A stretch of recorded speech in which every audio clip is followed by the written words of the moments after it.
দিই, বাহির রাখবো কয়টা? 3টা, একটা নগদ দিয়া দিই। একটা ভালো করিয়া শোনেন, আপনি আর আমি মায়ের পেটে হইছি না? না আসমান্তনে পড়ছি, না গাছও ধরছে, ওই সাগরে জাল হালাইছে আর জালের মধ্যে হয়েছে। কই হইছি আমরা? কথা কয় না। মায়ের পেটে। মায়ের পেটে কেমনে হইছি? বালা করিয়া শোনেন, বালা করিয়া শোনেন। আমার মায়ের পেটের মধ্যে আল্লাহ, আপনার মায়ের পেটের মধ্যে আল্লাহ 2জন ফেরেশতা পাঠাইছে প্রথম। কয়জন? এই 2জন ট্রেনিং প্রাপ্ত। এ তাফসীরের কথা, তাফসীরে কুরতুবীর মধ্যে আছে। আবু হুরায়রা রাদিয়াল্লাহু তাআলা আনহু থেকে হাদিস বর্ণিত এবং হযরত আতা খরাসানী রাহমাতুল্লাহি আলাইহি আবু হুরায়রার রেফারেন্সে হাদিসটা বয়ান করছেন। তাফসীরে কুরতুবীর মধ্যে আছে। কোরআন শরীফের 16 নম্বর পারা সূরা তাহার তাফসীর লিখতে গিয়ে সেখানে কথাগুলো আছে।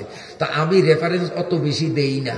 আমি যেখানে দেখি যে শ্রোতাদের মধ্যে আলেম ওলামা বেশি, সেইখানে এই ধরনের ইলমি আলোচনা, কিতাবের নাম, কিতাবের ইবারত, খণ্ড নম্বর, পৃষ্ঠা নম্বর বলার চেষ্টা করি। আর যেইখানে দেখি আমার শ্রোতাদের মধ্যে ইংরেজি শিক্ষিত বেশি, সেইখানে সায়েন্স, বিজ্ঞান, আধুনিক প্রযুক্তি এবং বর্তমান প্রেক্ষাপট, এই সমস্ত বিষয় নিয়ে কথা বেশি বলি। আজকের মাহফিলটা গভীর গ্রামে, চর ফকিরা, এখানে আলেমও সংখ্যায় কম, স্কুল কলেজ পড়ুয়া তাও সংখ্যায় কম, গ্রামের সাধারণ অল্প শিক্ষিত অথবা অশিক্ষিত বেশি। আমি কি সত্য বলছি না ভুল বলছি? সত্য বলছি না ভুল বলছি? বাস্তবটা এরকম না এখানকার? হ্যাঁ, এই জন্য এইখানে আমি আপনাদেরকে সংক্ষেপে এমন কায়দায় কথা বলবো যাতে আপনারা বুঝতে পারেন। কঠিন কোনো কথা বলবো না যেটা আপনারা বুঝবেন না। তো আল্লাহ আমার আপনার মায়ের পেটের মধ্যে ফেরেশতা পাঠাইছেন কয়জন? 2জন। এই 2জন ফেরেশতা ট্রেনিং প্রাপ্ত। কি ট্রেনিং? আমাকে ওই শরীরটা কেমনে বানাইব, মোটা বানাইব না সিয়ন বানাইব, কালা বানাইব না ধলা বানাইব, ব্যারাম্যা বানাইব না স্বাস্থ্যবান বানাইব, এইটার উপরে আল্লাহ এই 2জনের ট্রেনিং দিছে।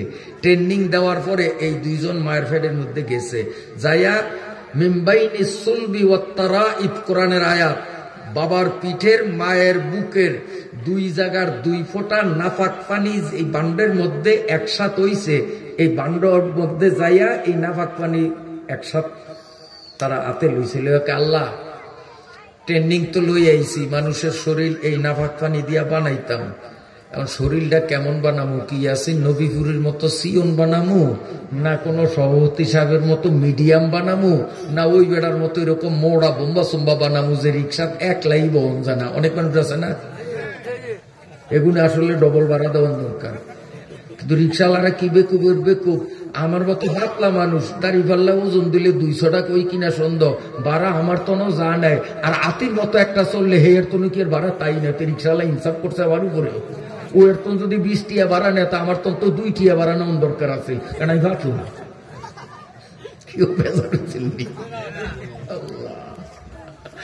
যাই হোক, এটা একটু মজা দিলাম আপনাদের, আসলে বিরক্ত নি আপনারা।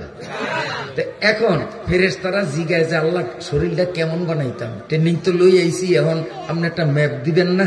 এই যে বিল্ডিং বানাইছে ইঞ্জিনিয়ারে ম্যাপ দেয় নাই? হ্যাঁ, ম্যাপ আল্লাহ কয় এই ম্যাপ দিতে আসি। আল্লাহ এই আগ দিয়া দরিয়া কলম দিয়া ম্যাপ বানায় নয়।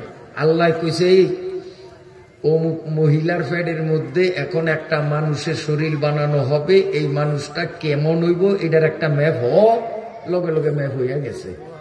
ইজা আরাদাল্লাহু শাইআন আইয়াকুলা লাহু কুন ফায়াকুন। আল্লাহ কলম লইয়া ম্যাপ আকন লাগে না, ম্যাপ হইয়া গেছে। আল্লাহ কয় দর ম্যাপ। তো ফেরেশতারা ম্যাপটা পাইয়া এই আমার দিকে চান, আমার আপনার পায়ের তালু থেকে এদিক চান, এই গলা পর্যন্ত, এই পর্যন্ত পুরা শরীরটা ম্যাপের মধ্যে দেওয়া আছে। এই ম্যাপ ছায়া ছায়া ছায়া ছায়া বানাইছে। কেমনে বানাইছে? আল্লাহ কয় শোন, কাম শুরু করার আগে এই মানুষটা সরফকিরা বসবাস করলেও এ কিন্তু মরবো ঢাকা আজিমপুর গোরেস্তান, উত্তর পাশের দেওয়ালের 10 হাত দক্ষিণ পাশে তার কবর হইব চিরকালে, এরকম হইয়া থাকবো। এরকম হয় না? না হয়? কেউ সরফকিরার ব্যাক মানুষ কি সরফকিরায় কবর হইছে? চিটাগাং আছে অনেক মানুষ, এহেনের মানুষ চিটাগাং, এহেনের মানুষ ঢাকা, এহেনের মানুষ হুইয়া রইছে খুলনা, এরম নাই?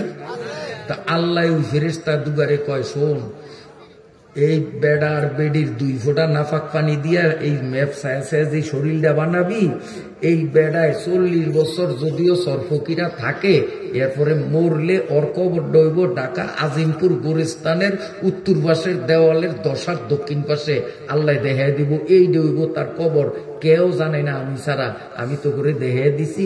ওহেন যা 1 চিমটি মাটি আনিয়া ওই মাটি আর এই মা আর বাপের 2 ফোঁটা নাফাক পানি 3টারে মিলাইয়া খামির বানাইয়া আমার দেওয়া এই ম্যাপ ছায়া ছায়া তার শরীরটা বানা। এই জন্য আমাদেরকে বলা হয় আমরা মাটির মানুষ, মানে আমি আমার কবরস্থানের মাটির মানুষ, আপনি আপনার কবরস্থানের মাটির মানুষ। আপনারে যেই মাটি দিয়া বানাইছে, আপনি পৃথিবীর যেখানেই থাকেন না কেন, মরার পরে লাশ কিন্তু আপনার ওই জায়গায় দাফন হবে। আমারে যেই জায়গার মাটি দিয়া বানাইছে, পৃথিবীর যেখানেই আমি থাকি না কেন, মরার পরে কিয়ামত পর্যন্ত আমি কিন্তু ওই জায়গাতেই থাকা লাগবে। আমরা মাটির মানুষ, মানে আমি আমার কবরের মাটির মানুষ। পড়েন আমার সাথে, মিন্নাহা খালাকনাকুম ওয়া ফিহা নুঈদুকুম ওয়া মিনহা নুখরিজুকুম তারাতান উখরা।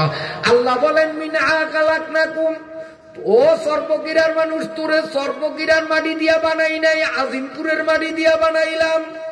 মিনহা খালাকনাকুম ওয়া ফিহা নুঈদুকুম, 70 বছর ধরে সর্বকিরার মাটিতে খাওয়াইয়া পরাইয়া বুড়া বানাইয়া, ওয়া ফিহা নুঈদুকুম, আমি আল্লাহ তোরে লাশ বানাইয়া ওই আজিমপুরে নিয়া ছাড়মু, ওইখানেই তোর শেষ না। ওয়া মিনহা নুখরিজুকুম তারাতান উখরা, তোর গোটা জীবনের নেক আর বদের হিসাবের জন্য ওইখান থেকে আমি আল্লাহ তোরে উঠাইয়া ছাড়মু। কথা বুঝছেন? তাই ম্যাপ দিছে কদ্দুর, পুরা শরীরের কদ্দুর গলা পর্যন্ত ফেরেশতায় বানাইছে, মায়ের পেটের মধ্যে বানিয়ে আল্লাহ ম্যাপে যে দূর পাইছি আমনে মিলে আসান একবারে হুবহু বানাইছি। এখন তো মানুষটা তো কমপ্লিট হয় নয়, এই গলার থেকে এই উপরে গাল, নাক, চোখ, ঠোঁট, মাথা, আল্লাহ এইটার তো ম্যাপ পাই নাই, এটা কেমনে বানাবো, আরেকটা ম্যাপ দেন, আমার কাম শেষ। আল্লাহ কয়, সর বাইরো, দোনোটা বাইরো বাইরো, এতক্ষণ তোরা আমার বন্দার শরীর বানাইছ আর আমি ছায়া রয়েছি, কিন্তু আমার কলজাটা খালি দুপুর দুপুর দুপুর দূর করে, আমার তখন ভালো লাগে না, আমার তখন ভালো লাগে না। আমার যেই বন্দাগুলি শীতেরে শীত কইব না, গরমেরে গরম কইব না, ঠক ঠক করিয়া শীতে কাঁপবো, গ্রামের গরিব মানুষ জুতা নাই, চাদর নাই, সোয়েটার নাই, তারপরেও শীতের ডরাইব না, এই খালি পায়ে ঠান্ডার মধ্যে আটটিয়া ফজরের নামাজ মসজিদে আইয়া আমি আল্লাহর সামনে মাথাটারে নোয়াইব। গরমকালের গরম মনে করব না, চৈত্র বৈশাখের দিনে গলা শুকাইয়া যাবে, তারপরেও সে রোজা ছাড়বে না, আমি আল্লাহর হুকুমের সামনে মাথা নত করবে। আমার বন্দার এই মাথাটা যদি তোরা যদি বানাস আর আমি যদি বলি মাথা হ আর অটোমেটিক মাথা হইয়া যায়, তা আমি আল্লাহর কলজা ঠান্ডা হয় না। আমার বন্দা 5 ওয়াক্ত নামাজে, সুন্নতে, ওয়াজিবে, নফলে, তাহাজ্জুদে, আউয়াবিনে, ইশরাকে যেই মাথা বারবার নোয়াইয়া সেজদা দিব, ওই অংশটাকে তোদের হাতে বানাইলে আমি আল্লাহর মনে প্রবোধ পাবে না। তোরা সর, আমার বন্দার গলার থেকে তালুয়া পর্যন্ত এই জায়গাটা আমি আমার ইচ্ছা মতো নিজের হাতে আমি বানাবো। আল্লাহ নিজে বানাইছে, বানাইয়া ওই যে ফেরেশতারা নিচের কান বানাইছে, এটার লগে আল্লাহ জোড়া দিয়া দিছে। কইবেন যে কই জোড়ার দাগ তো দেখা যায় না, আসেনি, আমার তো দেখা যায় না, আমরা আয়না ধরিয়াছেন জোড়ার দাগ, তখন কইবেন যে এন বানাইছে এক মিস্ত্রি, এন বানাইছে আরেক মিস্ত্রি, দিছে আড়া দিয়া জোড়া, তো জোড়া ডুগা দাগ থাউন দরকার না, দাগ আছে। এই জন্য অনেকে সন্দেহ করেন না, যেটি ফালতু কথা, তাফসিরের কথা, কোরআনের কথা, হাদিসের কথা ফালতু। বর্তমানে কম্পিউটার দেখছেন নি আপনারা? কম্পিউটার চিনেন? এই চেয়ারম্যান বাজার কাইল যাইয়েন, যারা না চিনেন তারা কম্পিউটার যেই দোকানে আছে ওই দোকানে যাইয়া কইবেন কি ভাই একটা সাদা কাগজে আপনি একটু বাংলা দিয়া কলম লেখেন, চাই কলম ও কলম, তা আমার দিকে চান, তো তো ওই এন একটা বুতামো চাপ দিব, চাপ দিলেই দেখা যাব কম্পিউটারে এন কি উঠবো কয় না, এরপরে দিব আবার চাপ চাপ উঠবো কি, আবার দিব আবার মর ঘরের মধ্যে চাপ উঠবো কি। আচ্ছা, এই যে কলম কলম তিনটা অক্ষর কি একসাথে লেখছে না ভিন্ন ভিন্ন একটা একটা ক্রিয়া? প্রথম লেখছে ক, ক লেখনের পরে কম্পিউটার দিয়া লরে তার লগে জোড়া দিছে, আবার লর লগে মরে জোড়া দিছে।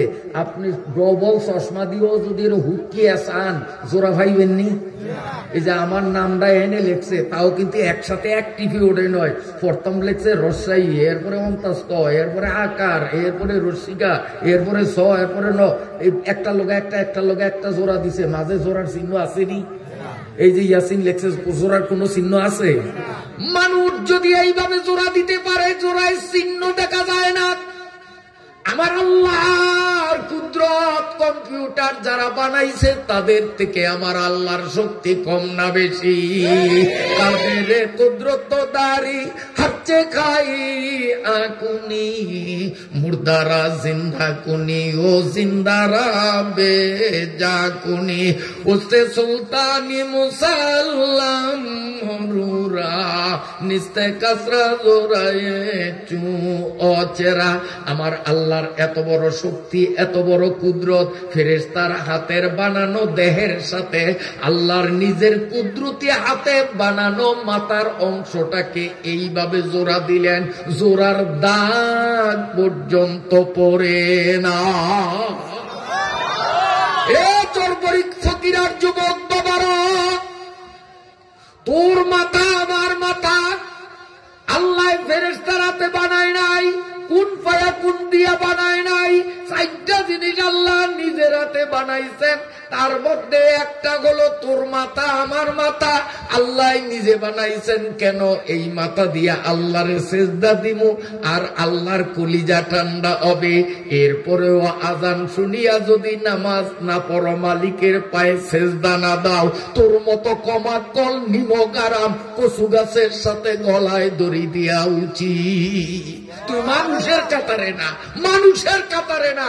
কারণ আল্লাহ তোর সেজদা পাওয়ার জন্য এত পাগল, আল্লাহ তোর সেজদার জন্য এত অপেক্ষা, আল্লাহ তোর থুতবারের দিকে ছায়া রইল। কতক্ষণে তুই আল্লাহর কুদরতি কদমে মাথা নবি আর গাড়তারামি করিয়া মোবাইল নিয়ে সার দোকানে বসিয়া রইছ।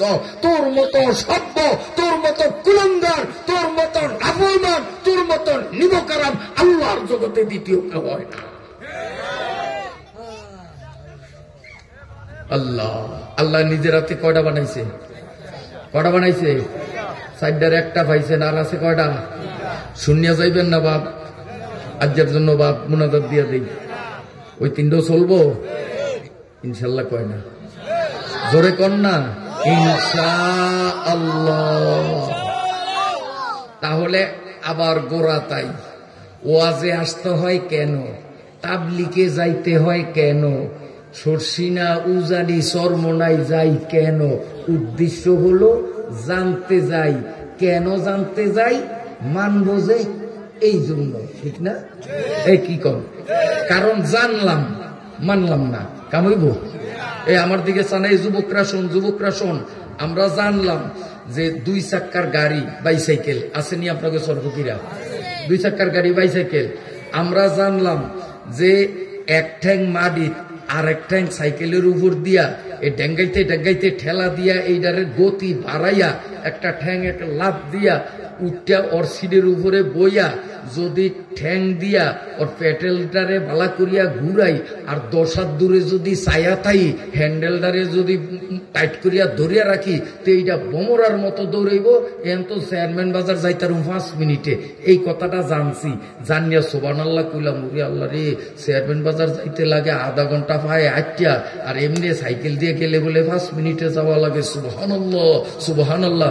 কিন্তু সাইকেল কিনলিও না, সাইকেলে দাঁড়েও গেলি না, সাইকেল দৌড়িয়েও চাইলি না, 5 মিনিটে যাইতে পারবি? এই যাইতে পারবি?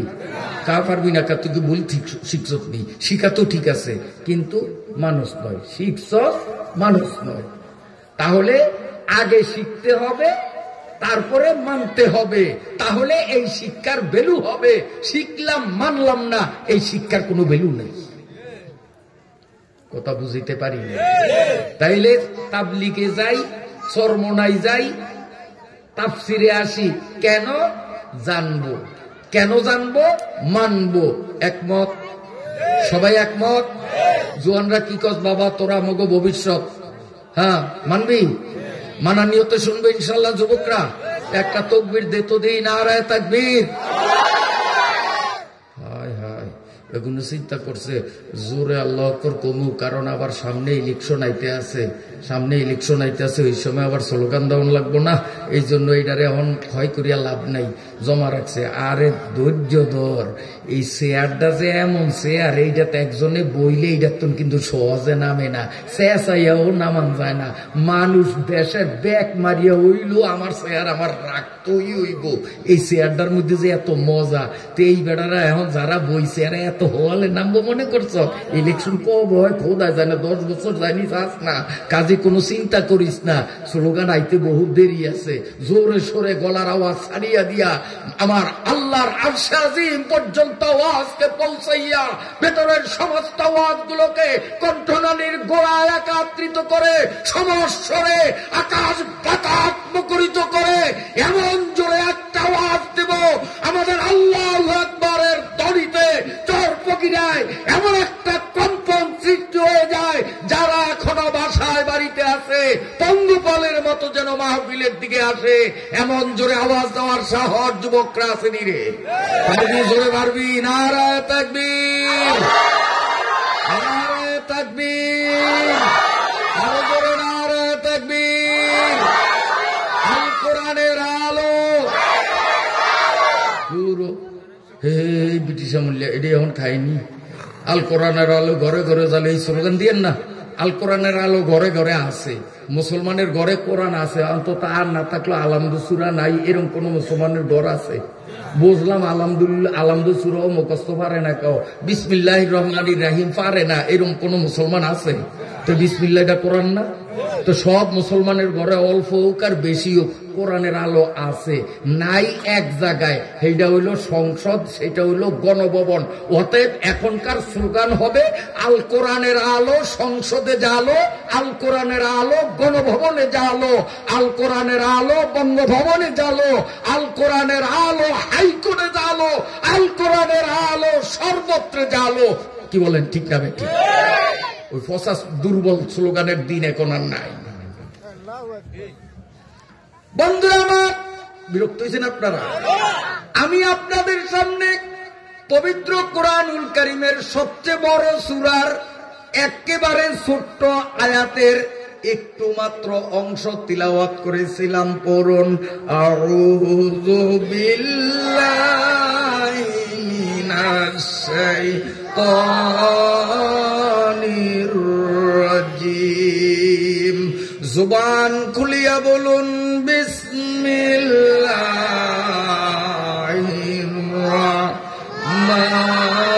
রাহমানির রাহিম। ওয়াল্লাযীনা আমানু আশাদ্দু হুব্বান লিল্লাহ। সাদাকাল্লাহু মাওলানাল আযীম। বলুন সুবহানাল্লাহ। আমরা মুসলমান, আপনারা কি? আমরা স্টেজে যেই কয়জন আছি ইনশাআল্লাহ কি আমার লগে একমত বাকি আমরা মুসলমান? আপনারা সামনে যারা, আপনারা মুসলমান দাবি করলে হইব না। মুসলমান কারে কয় তার পরিচয় এই আয়াতের মধ্যে আল্লাহ দিছে। এখন এই পরিচয়টা আল্লাহ দিছে যে মুসলমান কারে কয়। এরপরে আমি আমারটা নিয়ে চিন্তা করব, আমার বড় ভাই ওনারটা নিয়ে চিন্তা করব, সভাপতি নিজের লিয়া চিন্তা করব, আপনি আপনার লিয়া চিন্তা করবেন যে আমি মুসলমান হইতে পারছি কি না, মুসলমানের কাতারে আমি আসি না নাই। যে প্রত্যেকে নিজেরটা নিজে বিচার করব, কারণ মুসলমানের পরিচয়টা দিছে কে? আল্লাহ। কোন সূরায়? সূরা বাকারায়।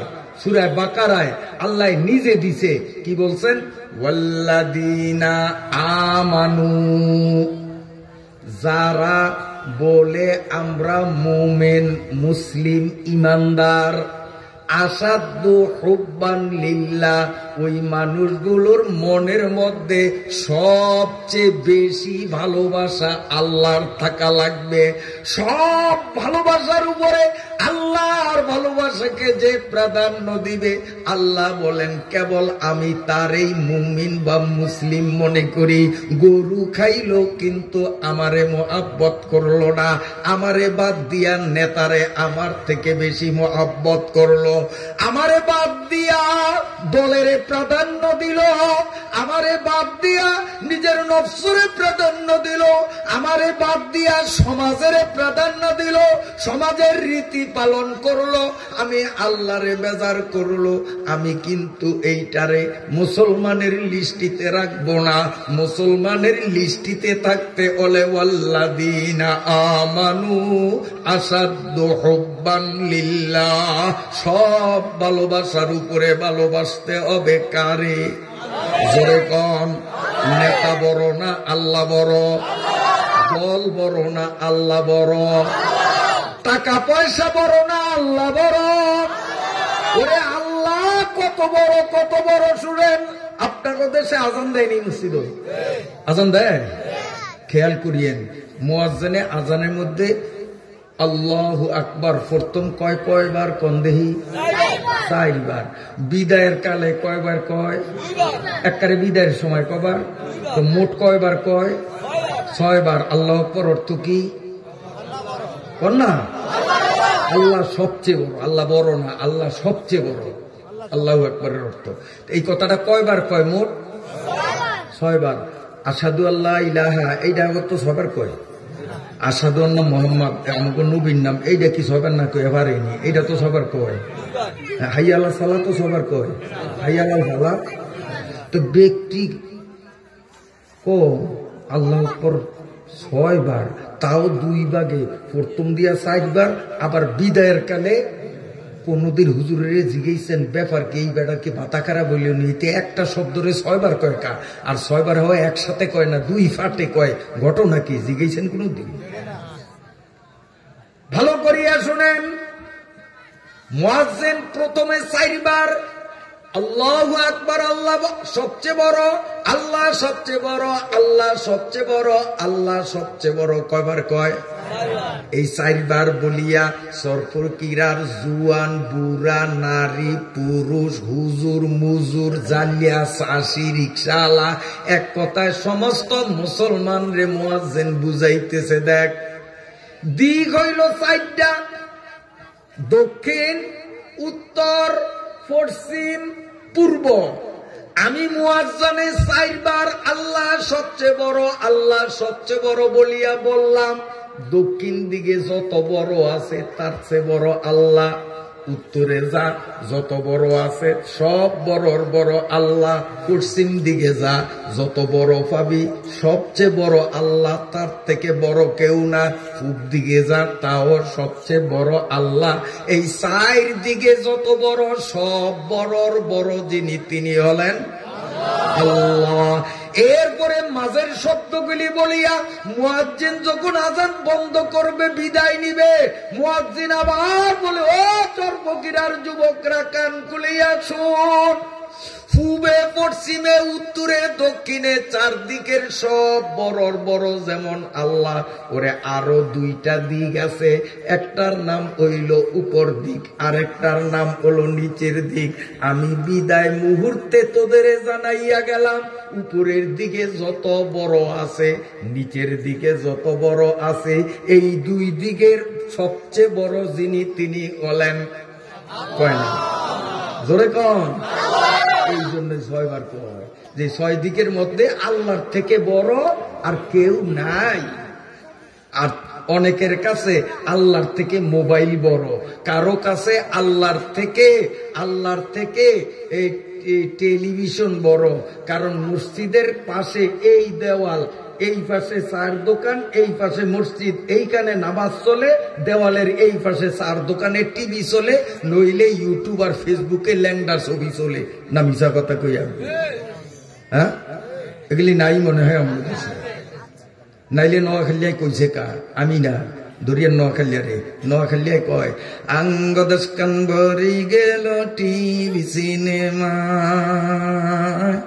শোনেন না আপনারা আঙ্গদশ কান ভরি গেল টিভি সিনেমায় জুয়ান বুড়া হোলা মাইয়া বেগুন মিলি সাই জুয়ান বুড়া হোলা মাইয়া বেগুন মিলি সাই মিছা কথা কইছে নোয়াখালিয়ায় আচ্ছা এদিনের আকলটা কি এই টেলিভিশনের পর্দার মধ্যে সেমরারা আর সেমরিরা ল্যাংডা ফুংডা হইয়া যেইভাবে কোদাকুদি ফারাফারি জাবরা জাবরি করে আর এই দৃশ্যটা বয়স্ক মাইয়া আর তার পাশে বাপ তারপরে জুয়ান মা সাবালেক ফুলা সাবালেক ভাই সাবালেক বই সব একসাথে বইয়া শ্বাস তোকে মাথায় গিলু আছে কিনা নিজের মাথারে নিজে জিজ্ঞাসা করো একলা একলা দেখলে এক কথা আছে স্বামী স্ত্রী মিলিয়া দেখতেই তো এক কথা আছে ফুল ফ্যামিলি মিলিয়াতে দেখো লজ্জা নাই আকল নাই শরম নাই শরমটা গেল কোথায় আল্লাহকে আল্লাহরে সেজদা দিতে কিন্তু টেলিভিশন নিয়ে ব্যস্ত আল্লাহকে তোর মাথা আমার নিজের হাতে বানাইছি আমারে সেজদা দিতে আয় সে ইউটিউব আর ফেসবুক নিয়ে ব্যস্ত আছে না নাই মোবাইল রাসাইয়ে মোলে কোদা একই মোবাইল রাসাইয়ে মোলে কোদা একই তরকে আলা জেম্বে বায়া দায় আমি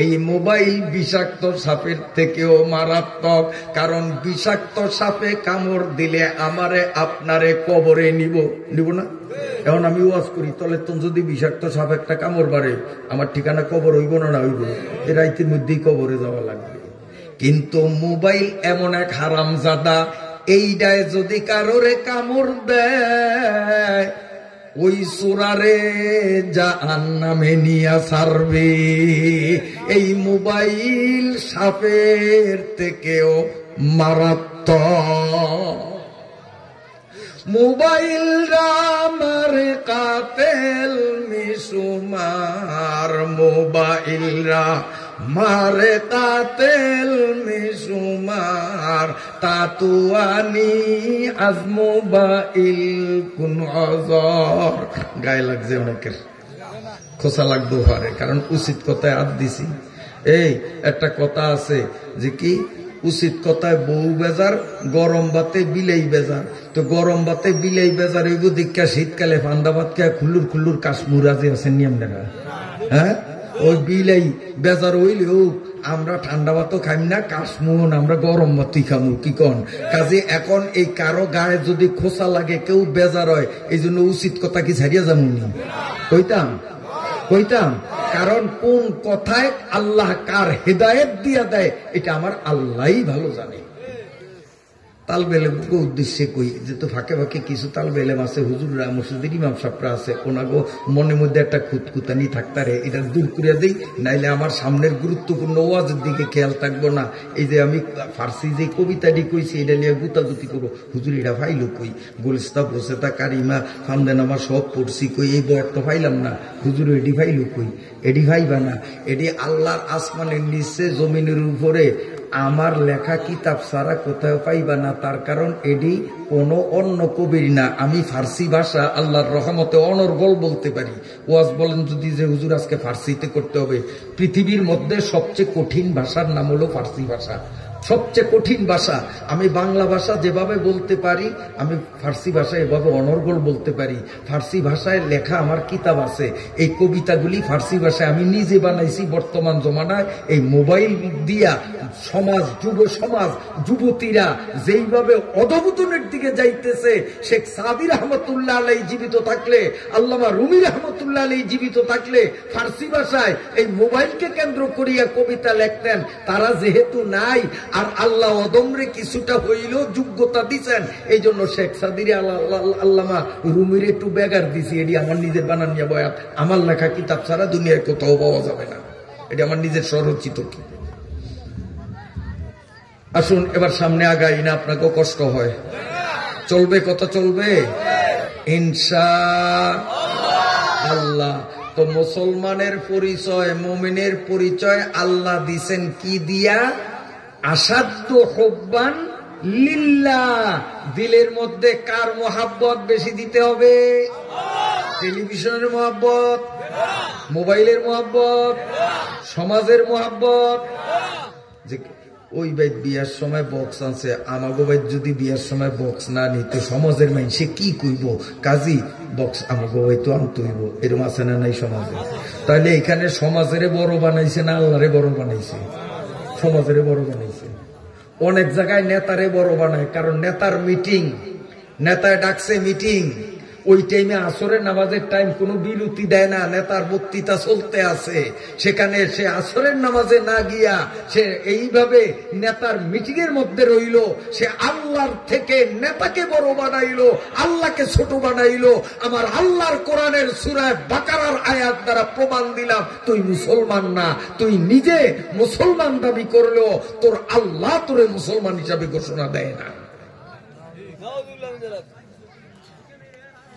এ ভাইরা, আল্লাহরে কেমন মোহাব্বত করবেন তাফসীরের কিতাবে লিখে শুনেন।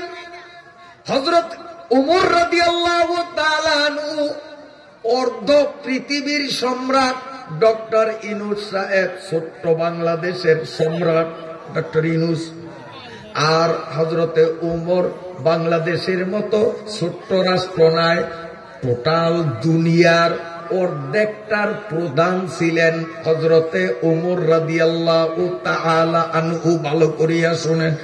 ঘুমাইছেন না তো? একটু মসজিদে একটু ঘুম দূরে এর ফওয়াজ করবো।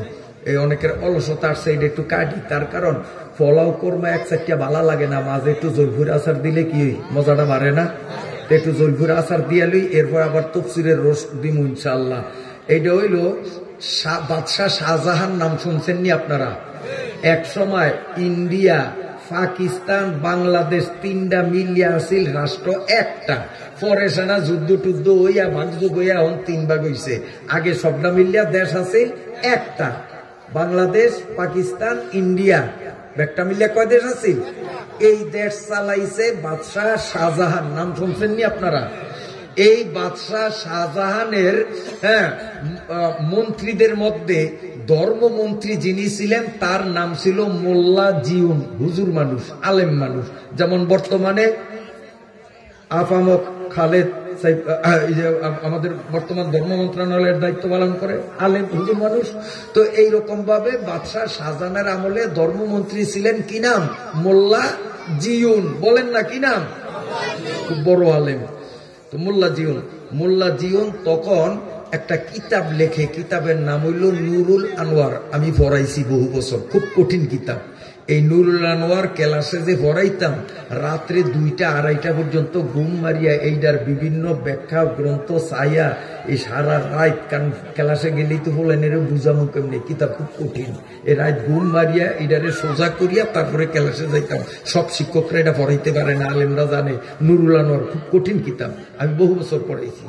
তো এই নুরুল আনোয়ারটা তখন ওই ধর্মমন্ত্রী এই কিতাবটা তখন লেখে। তো অনেক সময় ওনার যেমন লেখার একটা গতি উঠছে, কাগজ কলম লইয়া উনি কিতাব লেখে। এখন যদি এইটার একটা স্টেশনে না নিয়ে বন্ধ করে পরে গতিটা বন্ধ হইব, এই কথাটা ক্লিয়ার লিখতে পারবো না, ভাব কি সবসময় এক ঠাইনি। তো এই জন্য উনি ওই কথা ক্লিয়ার করিয়া একটা স্টেশন পর্যন্ত যাইতে যাইতে অনেক সময় সংসদ ভবনে যাইতে দেরি হইত, আর ওনার কারণে মিটিং করা যাইতো না। এই জন্য এমপিরা, মন্ত্রীরা সব মোল্লার উপরে আছে খেপা, কারণ যত দোষ নন্দ ঘোষ, খালি হুজুর রহি দোষ। আমি একবারে সারা গায়ে পায়খানা লাগাইলে আমার কোনো দোষ নাই, যত দোষ সব খালি হুজুর হতো। হুজুর মানুষ এই কাম কেমনি করলো? তাও খালি মোল্লার দোষ। মোল্লার কারণে মিটিং এ দেরি হয়। বাদশাহও খেপা। তো বাদশাহ একদিন কয়, এই মোল্লার লোকে চালাইতে পারি না, মোল্লায় খুব চালাক, মোল্লারে একটা কায়দা করুন, শরম দেমু, কাল একটা কাম করবি। মোল্লায় তোর জানবো না, তোরা জানাবিও না, বেগুনে এক গোগ্গা মুরগির আন্ডা আনবি। আমরা আন্ডা কোন না ডিম কোন কইটারি না, কারণ এটা বাইত এটা ওই আন্ডা বাইতুন। যদি এইটা যদি চেয়ারম্যান বাজার যায় তখন আর আন্ডা তো হয় না, তখন এটা বদলে যায়, এটা ডিম হয়ে যায়। এরপর যদি হোটেলে যায় তো এরপর এটা হয়ে যায় মামলেট। আসলে জিনিস কিন্তু দেখেন না, আগের আমলে আসিল মাতারি, এরপরে হইছে মহিলা, এরপরে হইছে ম্যাডাম, এরপরে বর্তমানে হইছে ডিস্কো। নাউজুবিল্লাহ, ওডিল দুজুকি বেজানোর নিয়ম। আল্লাহ, তো এখন বাদশাহ শাহজাহানে মোল্লারে মন্ত্রী সভাতনে বাদ দিব একটা কৌশল করিয়া। কেমনে কল্লকে তো পারি না, হয়তো খুব চালাক হুজুর মানুষ। কাল তোরা বেগুনে এক কোকা মুরকা রান্না লুই আবি, আনিয়া ওই যে সোফার উপরে ববি, পাশার তলে এমন কায়দায় থুবি চাপ লেগে যেন ভাঙ্গিয়া না যায়, সতর্কতার সাথে ওই আন্ডা হোগার তলে থুয়া ববি বেগুনে। মোল্লায় তো দেরিতে আইব, আর হে তো ডিম আনবো না, এই ব্যাপার তো জানে না। তা আমি একটা ঘোষণা দিই, এই তো বললে আমার সংসদ চলবো না, আমার সংসদে যদি এমপি আর মন্ত্রীর পদে যদি থাকতে চাও তাহলে মুরগির মতো একটা একটা ডিম পারতে হবে। যে যে ডিম পারতে পারো তারা সংসদে থাকবা, আর যে ডিম পারতে না পারবা আইনগত সে আউট অফ হোম, ঘরের থেকে যে বাইরিবা সে মন্ত্রী সবাই আর জায়গা পাইবা না। তো মোল্লায় তো ডিম দিতে পারবো না, এই আইরে মোল্লায় বাদ ধরিয়া যাইব। বেগুনে কাম হইছে, মোল্লারে এইবার সাইজ করন যাইব, মোল্লারে এইবার সাইজ করন যাইব। বেগুনে আন্ডা আনিয়া বইয়া রইছে, আবার চায় মোল্লা আইয়ে না কা, মোল্লা আইয়ে না কা। 1 ঘন্টা মিটিং চলে না, শুরু হয় না, মোল্লা আইয়ে না যে খাইতে আছে। বেগুনে খুশি, শান্তু, আজ যে তোমার মন্ত্রীগিরি শেষ। আইসে এই যখন সালাম দিছে বাদশাহ শাহজাহান কয়, সালাম দিয়ে বইছে, বাদশাহ শাহজাহান কয়, এই তো বলে আমি সংসদ চালাইতারম না।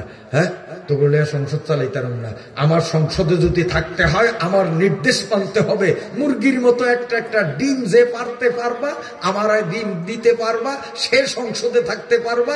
যে ডিম দিতে পারবা না সে ব্যর্থ, তাকে আমি আউট ঘোষণা করে দিলাম, সে মন্ত্রিসভার থেকে বাদ। বেগুনে হোকার তলে তোর ডিম লয়ে দেখায়, মোল্লায় দেখাইতে পারবো? মোল্লায় কি ডিম আনছে? মোল্লায় বয়ে দিছে, হুজুর মানুষ।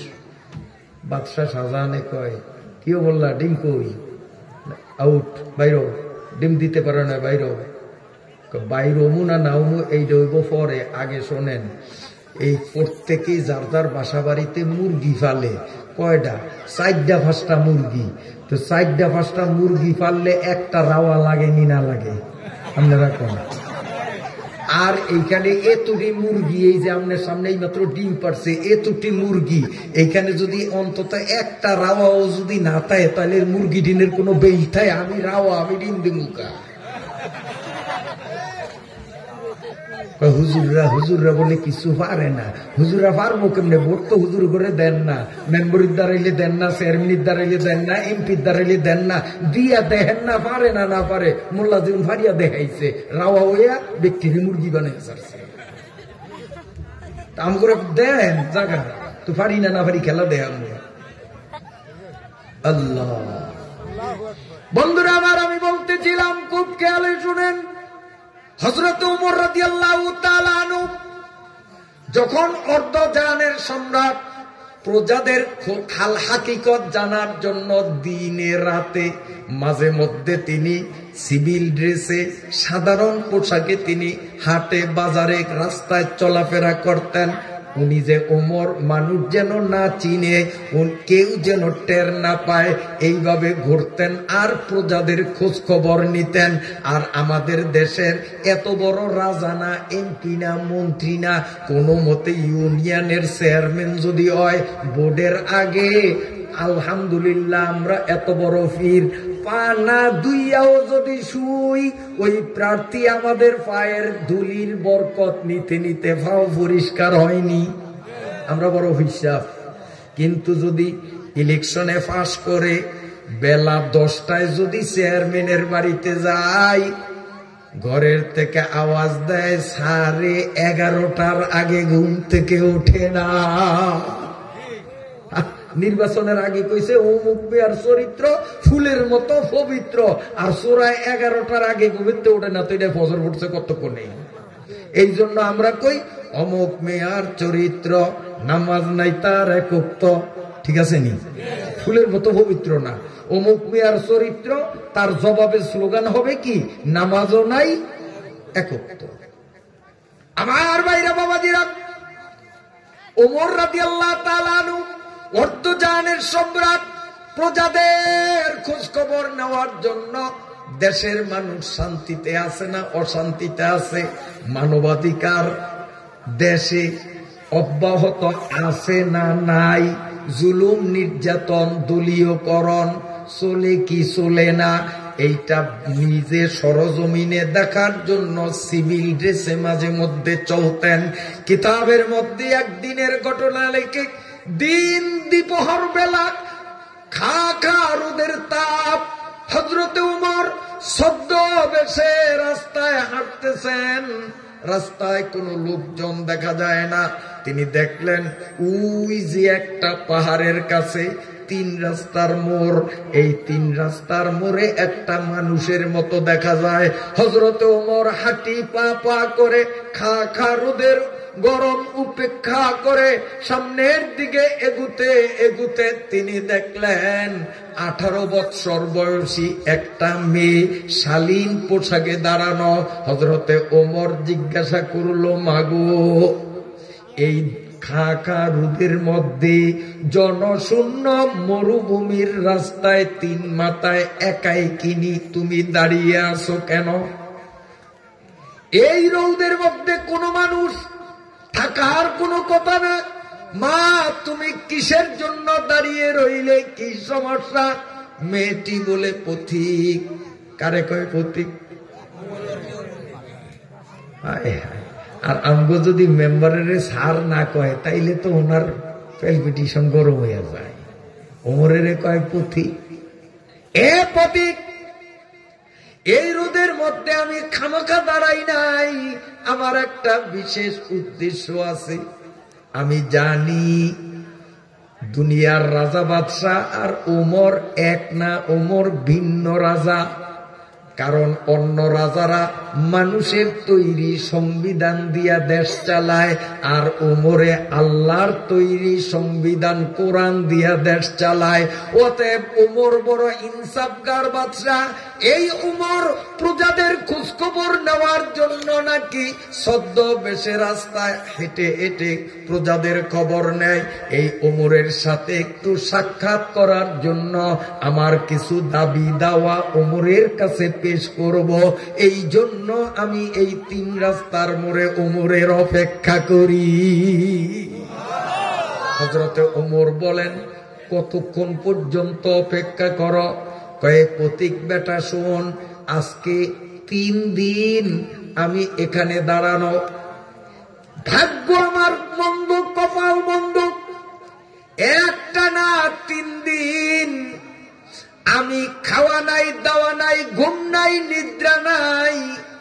ওমরের এক নজর দেখব, ওমরের কাছে আমার মনের কথাগুলো বলবো, এই জন্য 3 দিন পর্যন্ত দাঁড়াইয়া রইলাম। কপাল মন্দ, ওমরের সাথে সাক্ষাৎ এখনো হলো না, তাই ওমরকে না পাওয়া পর্যন্ত আমিও যাব না। হযরত ওমর বললেন, মাগো, ওমরের খুঁজলে তুমি তেমাতায় কেন? ওমরের সাক্ষাৎ যদি নিতে হয় গণভবনে যাও, ওমরের সাক্ষাৎ যদি পেতে যাও সংসদ ভবনে যাও, ঠিক আছে নি? ওমরের যদি দেখতে চাও প্রেসিডেন্ট ভবনে যাও। এই তেমাতায় কি ওমরে তুমি পাবে? কি পাগলের ঘরের পাগল তুমি? মেয়েটা বলে, রে পথিক, বিরক্ত করিস না, আমার মতো অসহায় অবলা নারী সংসদ ভবনের গেট পর্যন্ত যেতে পারবো না, গণভবনে ঢোকার সুযোগ আমার হবে না, ওখানে অনেক পাস লাগে, যে সে যাইতে পারেনি। পাস লাগবে না? তা আমারে পাস কে দিবে? আমি পাইব না। অতএব আমি পথে দাঁড়াইয়াই ওমরের সাথে সাক্ষাৎ করব। ওমরকে না পাওয়া পর্যন্ত চুল পরিমাণ আমি এখান থেকে সরব না। হযরত ওমর নিজের পরিচয় আর গোপন রাখলেন না। এবার তিনি পরিচয় দিয়ে দিলেন, মাগো, যেই ওমরের জন্য তুমি পাগল হইয়াছ, যেই ওমরের সাক্ষাতের জন্য খা খা রোদের মধ্যে মরুভূমির রাস্তায় 3টা দিনে তুমি ক্লান্ত শ্রান্ত হয়ে গেছো, ওই ওমরের খুঁজতে তোমার আর কষ্ট করা লাগবে না। আমারে তুমি চিনা নাই, আমি হলাম অর্ধজাহানের সম্রাট ওমর। সবাই বলি সুবহানাল্লাহ। আমি অর্ধজাহানের সম্রাট ওমর। আমার দেশে মানবাধিকার আছে কিনা, জনগণের ভোটাধিকার আমার দেশে ঠিকমতো আছে কিনা, আমার দেশে দলীয়করণ চলে কিনা, আমার দেশে জুলুম নির্যাতন মারামারি খুনাখুনি চলে কিনা, আমি নিজে তদন্ত করার জন্য ছদ্মবেশে রাস্তায় রাস্তায় হাঁটি। মাগো, আমি ওমর, যদি তোমার কিছু বলার থাকে আমাকে বলো। সুবহানাল্লাহ। মেয়েটা বলে, জনাব আমিরুল মুমিনিন ওমর, ও আমিরুল মুমিনিন, আমি একটা অসহায় মেয়ে, আমি একটা অবলা নারী, আমার কোনো গার্ডিয়ান নাই। 6 বছর বয়সে ঈমান আনিয়াছিলাম। 6 বছর বয়সে ঈমান আনার অপরাধে জালিম সরকার আমাকে জেলখানার মধ্যে ঢুকাইল। যেই রাষ্ট্রের, তার বর্তমান নাম ইটালি, আগে নাম ছিল রোম, বর্তমানে ইটালি। এই ইটালিতে খ্রিস্টানরা বসবাস করে। ইটালির খ্রিস্টান সরকার, আমি কেন কলেমা পড়লাম, আল্লাহর বিধানকে কেন আমি শিরোধার্য মনে করলাম, এই অপরাধে ইটালির খ্রিস্টান সরকারের বাহিনী আমাকে গ্রেপ্তার করে জেলখানার মধ্যে ঢুকিয়ে দিল। এবং প্রতিদিন সকালে 1 বেলা, বিকালে 1 বেলা আমাকে এমন ভাবে মারতে মারতে আমারে অজ্ঞান বানাইয়া দিত। এক ভোলার এক আলিম, আমি তারে নিজে জিজ্ঞাসা করছিলাম, তুমি যখন জেলখানায় ছিলাম তখনকার কিছু কথা কি শুনাইতে পারো?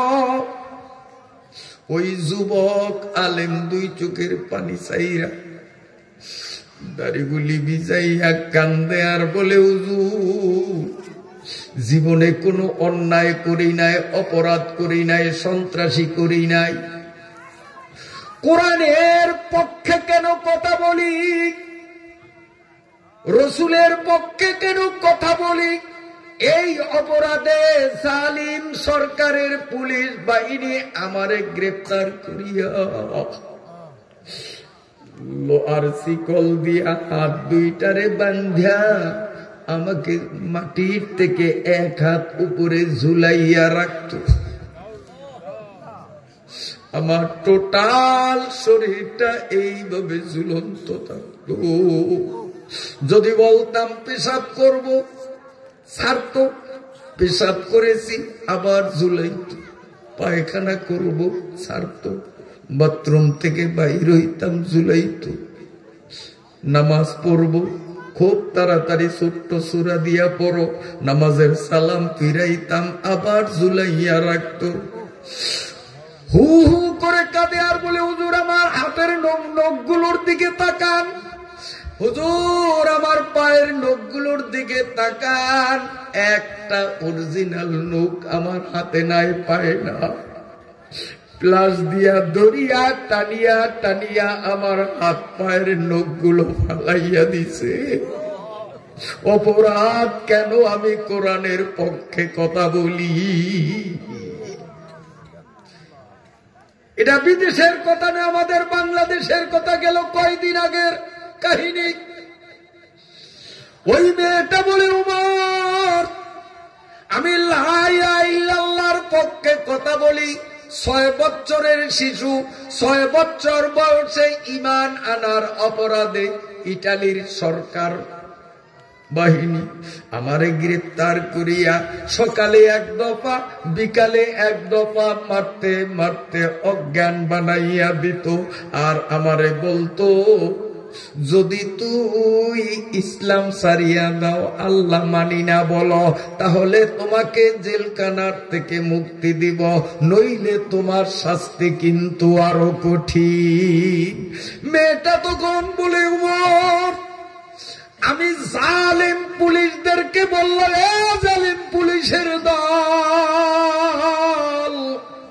তোরা প্লাস দিয়ে আমার হাত পায়ের নখগুলো তুলে ফেললি, রোলের বাড়িতে আমার শরীরের হাড্ডিগুলো টুকরো টুকরো বানাইয়া দিলি, যদি দাও দিয়া কোপাইয়া কোপাইয়া আমার শরীরকে টুকরা টুকরাও যদি করো, আবারে জ্বলন্ত আগুনের মধ্যে জীবন্ত মানুষটারে পোড়া দিয়াও যদি মারো, তুমি কি জানো না আমি লা ইলাহা ইল্লাল্লাহর সাক্ষী দিয়া ওয়াল্লাযীনা আমানু আশাদ্দু হুব্বান লিল্লাহ, মুমিন আল্লাহর চেয়ে কাউকে বেশি ভালোবাসে না। আমার এই শরীরকে আমি যদ্দুর ভালোবাসি, আমার জীবনকে যদ্দুর ভালোবাসি, আমি আমার আল্লাহকে তার চেয়ে বেশি ভালোবাসি। তোরা আমারে টুকরা টুকরা করতে পারো, আগুনে পোড়াইতে পারো, কিন্তু আমার অন্তর থেকে আমার ঈমান নিতে পারবি না। उल्फत में बराबर पाओ के जपाओ, उल्फत में बराबर पाओ के जपाओ, हर चीज में लज्जत अगर दिल में मजा हो, हर चीज में लज्जत अगर दिल में मजा हो। দিলের মধ্যে যদি মালিকের মোহাব্বতের মজা থাকে, পৌষমাঘের শীতে ফজরের নামাজে আসতে মজা লাগে। কথা ঠিক না বেটি? আমার ভাইরা বাবাজিরা, দিলের মধ্যে যদি মাওলার মোহাব্বতের মজা থাকিয়া থাকে, চৈত্র বৈশাখের গরমের দিনে রোজা রাখতেও আল্লাহর ফজলে মুমিনের মজা লাগে। কথা ঠিক না বেটি? মুসলমানি বাবা গর্দান হাদান, মুসলমানি বোয়াদ গর্দান হাদান, এনানে কদ বদাস্তে খাজাদান। মেয়েটা বলতেছে, ও আমিরুল মুমিনিন, অর্ধ জাহানের সম্রাট, আমি 6 বছরের শিশু, ঈমান আনার অপরাধে আমাকে 12 বছর জেলখানার মধ্যে আবদ্ধ রাখছে। কতদিন জেলখানায় ছিলাম? 12 বছর। বয়স ছিল আমার 6 বছর যেদিন জেলে যাই। এবার যোগ করেন, 12 যোগ 6 কত? এখন বর্তমানে আমার বয়স চলে 18। হুজুরু, আমার মা বাবা, আত্মীয় স্বজন, দেশবাসী, প্রতিবেশী সব খ্রিস্টান। এরা মুসলমানদেরকে মানুষ বলিয়া মনে করে না। আমার মা বাবা থাকিয়াও নাই, কারণ তাদের নজরে আমি মানুষ না। ইহুদি আর খ্রিস্টানরা মুসলমানদেরকে যদি মানুষ মনে করত, বিশ্ব সন্ত্রাসী আমেরিকার জো বাইডেনের ইঙ্গিতে বর্তমান জমানার মানব জাতির কলঙ্ক, বিশ্ব বেয়াদব, বিশ্ব খুনি নেতানিয়াহুর হাতে গাজা, ফিলিস্তিন এবং লেবাননে বেগুনা মাসুম শিশুগুলো এভাবে দিনে দিনে শহীদ হইত না। ইহুদি এবং খ্রিস্টান আমাদের মানুষ মনে করে না, অথচ মুসলমানের সন্তান। ইহুদির কৃষ্টি কালচার তোমার কাছে ভালো লাগে, খ্রিস্টানের মোহাব্বত তোমার অন্তরে আছে, খোঁজ নিয়া দেখো ওরা আমাদের মানুষের কাতারে গোনে না। ওদের চাল চলন, ওদের বেশভূষা, ওদের সামাজিকতা, ওদের চুলের কাটিং, ওদের পোশাকের ধরন তোমার পছন্দ হয়। নবী রাসূল পীর আউলিয়া আলেম উলামাদের চুলের কাটিং তোমার ভালো লাগে না। নবী রাসূল এবং আলেম উলামার সুন্নতি পোশাক তোমার কাছে ভালো লাগে না। তোমার কাছে ভালো লাগে ওই হারামজাদা কুত্তার জাত, এগুলোটা ভালো লাগে। ইহুদি আর খ্রিস্টানদের আমি বলি কুত্তা, এরা মানুষ না, এরা কুত্তা। ওরা আমাদেরকে মানুষ মনে করে না, এর পিছনে যুক্তি নাই। আমি যে ওদের কুত্তা বলছি এর পিছনে দলিল আছে, দিমুনি দলিলটা। আপনাদের দেশে কুত্তা আসেনি? কুত্তা আছে?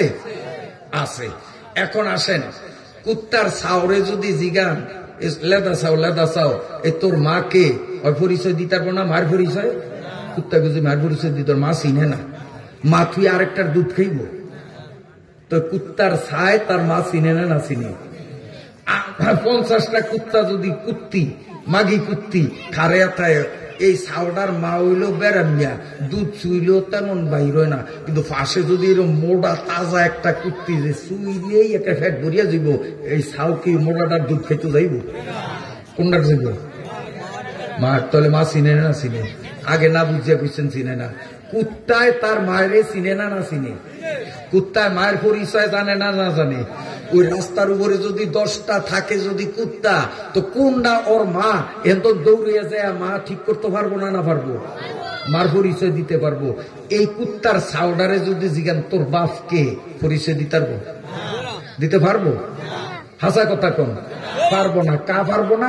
ওর মা কোন সময় আলাদার বাড়ির কেডা কুত্তার লগে সময় কাটাইছে, কোন সময় তালুকদার বাড়ির কেডা কুত্তার লগে লগে আছে, কোনদিন ওই চৌধুরী বাড়ির কেডা কুত্তার লগে আছে। যে এনো সুযোগ পাইছে হে এনো সময় কাটাইছে। কোন মিলনে ওর জন্ম হইছে ওর মায়ও বলতে পারে না, ও বলতে পারে না। কাজে কুত্তায় তার বাপের পরিচয় দিতে পারে না, মায়ের পরিচয় দিতে পারে। এই নেতানিয়াহু আর জুবাইডেন, এই ইহুদ আর খ্রিস্টান, ওদের কাছে যদি দেন আমি চ্যালেঞ্জ দিলাম, ওরাও ওদের মায়ের পরিচয় দিতে পারবে, ওরা ওদের বাবার পরিচয় দিতে পারবে না, কারণ সেটা হলো ফ্রি সেক্সের দেশ। কাজী যারা যেই জাতি মায়ের পরিচয় দিতে পারে, বাপের পরিচয় দিতে পারে না, ওরা কুত্তার জাত। এই জুবাইডেন আর নেতানিয়াহু কুত্তার জাত। তাদের যারা মহাব্বত করে, তাদের যারা এভাবে সমর্থন করে, এরাও কুত্তার জাত। এরা মানুষের কাতারে পড়ে না। কথা ঠিকটা বেঠি? রাগ করছেন আমার কথা? নেতানিয়াহুর মতো চুল কাটে, জুবাইডেনের মতো পোশাক পরে। ও গাদা, তুই কুত্তা, তুই কুত্তা। গাদা হইলেও ভালো, কারণ গাদায় বাপের পরিচয় দিতে পারে, কুত্তায় বাপের পরিচয় দিতে পারে না। আমেরিকা এবং ইসরায়েলে কোন সন্তান বুকে হাত দিয়া তার বাবার পরিচয় দিতে পারে না। কোন স্বামী, কোন স্ত্রী বলতে পারবে না যে আমার গর্ভের সন্তানটার বাবাকে, কারণ ও তো 50টারে দিছে তাকে। কথা বোঝেন না? এই কুত্তার বাচ্চার চুলের কাটিং তোমার পছন্দ, রসুলের চুলের কাটিং ভালো লাগে না। তুমি কি মুসলমানের কাতারে আছো কিনা তোমার বিবেকের জিজ্ঞাসা করো। মাথাতে আলপেটের বোঝা, দাড়ি কাটে সোজা সোজা। সর্বকিরায় নাই, এই দল সর্বকিরায় নাই, আল্লাহ দিলে। মাথাতে আলপেটের বোঝা, দাড়ি সাসে সোজা সোজা, তবুও কি তুই সাচ্চা মুসলমান? আরে বাংলাদেশের মুসলমান গেল রে কোরআনের মান, যদি যায় কোরআনের মান, কেমনে তোরা মুসলমান? বল তোদের উম্মতের দাবি, ভুল তোদের ইমান, ঠিক কিনা? আল মদিনার রওজা হতে শোনো রে কাঁদন দিনে রাতে, আমাদের নবী হায়াতুন নবী মরে নাই, কিয়ামত পর্যন্ত নবী মদিনার কবরে জিন্দা। আমার আপনার দৈনন্দিনের আমলের ভিডিও চিত্র নবীজির কবরে ফেরেশতারা দেখায়। যখন নবী দেখে আমার উম্মত গুলো মসজিদে জামাতের কাতারে দাঁড়াইছে, নবীজি অন্তর থেকে ওই উম্মত গুলোরে দোয়া দেয়। আর মসজিদের পাশে চায়ের দোকানে টিভি নিয়া মোবাইল নিয়ে ব্যস্ত, নামাজে আসলো না। আল্লাহর নবী ওই উম্মত গুলোর মায়ায় এগুলো যে জাহান্নামে যাবে এই মনের দুঃখে মদিনার নবী এইভাবে চোখের পানি সারিয়া কান্দে। হাদিসের মধ্যে আছে আমার নবী এখন চোখের জলে ভাসতেছে। অপরাধ করো তুমি আর আমি, তোমার আমার প্রেমে পড়িয়া নবী চোখের জলে ভাসে। এ নবীর উম্মতের দল, যদি নবীর কিঞ্চিত পরিমাণ মুহাব্বত তোর অন্তরে থাকে আর নবীরে কান্দাইস না। আমার নবীর সুপারিশ ছাড়া কিন্তু জান্নাত পাইবি না। অতএব নবীর মুহাব্বতে জুয়ান বুড়া আলেম পাবলিক নির্বিশেষে কার সাপোর্ট আছে, হাত দুইটা জাগাইয়া মালিকের কথা দিব, নবীরে কান্দাইয়া জীবনে আর ফরজ নামাজ ছাড়ব না। এখন থেকে সারা জীবন ফরজ নামাজ গুলি পড়ব। আল্লাহ তুমি কবুল করো, আমিন। আমার ভাইরা বাবাজিরা, মেয়েটা বলে উমর খলিফাতুল মুসলিমিন 6 বছর বয়সে ঈমান আনিয়া 12 বছর জেল কাটিলাম, নির্যাতিত ছিলাম। আজকে 3 দিন আগে জেল থেকে আমি জামিনে মুক্তি পাইলাম। এই 3 দিন পর্যন্ত এখানে দাঁড়াইলাম আপনাকে এক নজর দেখব। আমার ভাগ্য ভালো আপনারে পেয়েছি। আপনার কাছে আমার একটা মাত্র দাবি, আমার বাপ মা থাকিয়াও নাই, ভাই বেরাদার আত্মীয় থাকিয়াও নাই, পৃথিবীতে আমার পাশে দাঁড়াবার কেউ নাই, ঠাই দেওয়ার মতো কেউ নাই।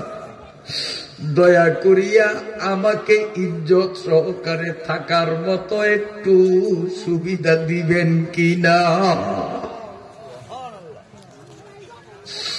হযরত ওমর রাদিয়াল্লাহু তাআলা আনহু 2 চোখ থেকে টপ টপ করিয়া পানি ছাড়িয়ে দিয়া বলেন, মারে তুই তো আমার কাছে চেয়েছো সাহায্য, আমি তোমাকে সাহায্য করব না, বরং আমি তোমাকে তোমার ন্যায্য পাওনা অধিকার ফিরিয়ে দেব। আমি তোমাকে সহযোগিতা দেব না, বরং তোমার পাওনা ন্যায্য অধিকার আমি তোমাকে দেব। মেয়েটা বলে, হুজুর বুঝলাম না, আমি আবার আপনার থেকে কি অধিকার পাওনা আছি মাথায় ধরে না। হযরত ওমর বলেন, আমি হলাম রাষ্ট্রের প্রধান আর রাষ্ট্র চালাই আল্লাহর কোরআনের আইন মতো। আল্লাহর কোরআনের আইন মতো রাষ্ট্র পরিচালকের দায়িত্ব এই দেশে জাতি ধর্ম বর্ণ নির্বিশেষে দেশের প্রতিটি নাগরিকের অধিকার রক্ষা করা, প্রতিটি নাগরিকের সুবিধা প্রতিষ্ঠা করা, এটা রাষ্ট্রপ্রধানের জন্য শরীয়তের আইনে ফরজ। আমি যেহেতু রাষ্ট্রের প্রধান আর তুমি এখন আমার দেশের নাগরিক যখন হয়েছ, আল্লাহর কোরআনের আইনে আমার উপর ফরজ হয়ে গেছে, তুমি আমার থেকে অধিকার পাও, তোমার ন্যায্য অধিকার তোমাকে প্রতিষ্ঠিত করার। মেয়েটা বলেন তো কথা শুনিয়া খুশি হবে না বেজার হবে? মেয়েটা খুব খুশি। মেয়েটা আলহামদুলিল্লাহ বলল। এবার ওমর চিন্তা করলেন, 6 বছর বয়সে ঈমান আনছে, 12 বছর জেলখানায় নির্যাতন ভোগ করছে, তারপরেও ঈমান ছাড়ে নাই। এই মেয়েটা জেনা তেনা মেয়ে না, এই মেয়েটা ওয়াল্লাযীনা আমানু আশাদ্দু হুব্বান লিল্লাহ। এই মেয়েটার দিলের মধ্যে আল্লাহর মহাব্বত বেশি। ওমরের বুঝে আসছে। এই জন্য ওমর কষ্ট হয় আপনাদের। এই জন্য ওমর রাদিয়াল্লাহু তাআলা আনহু বললেন, মাগো তুমি সাহায্য চাইছো, সাহায্য না, আমি তোমাকে প্রতিষ্ঠিত করব। শোনো, আমার একটা ছেলে যুবক, নাম তার আব্দুল্লাহ, তার কোয়ালিটি হলো 30 পারা কোরআনের হাফেজ, 1.25 লক্ষ হাদিসের হাফেজ, আমার মতো অর্ধজাহানের সম্রাটের ছেলে।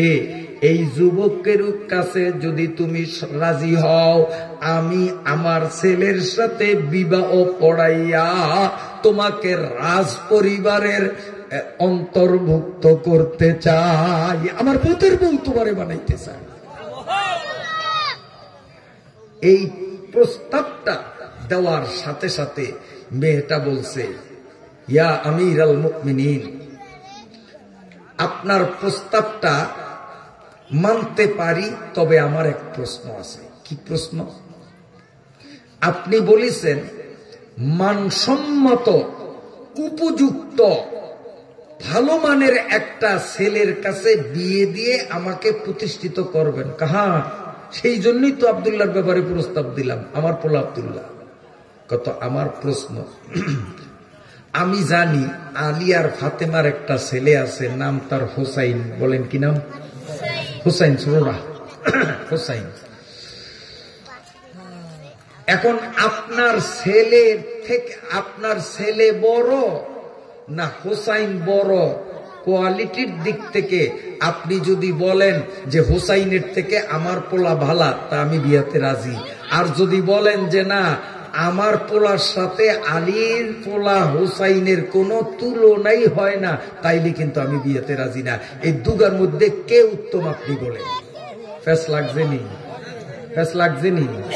এখন ওমর চিন্তা করে, সত্যনাথ বলিয়া তো পারি না, মেয়ে তুই তো ফেস লাগাইছস, হোসাইনের লগে আমার হুতের লগে তুলনা চলে?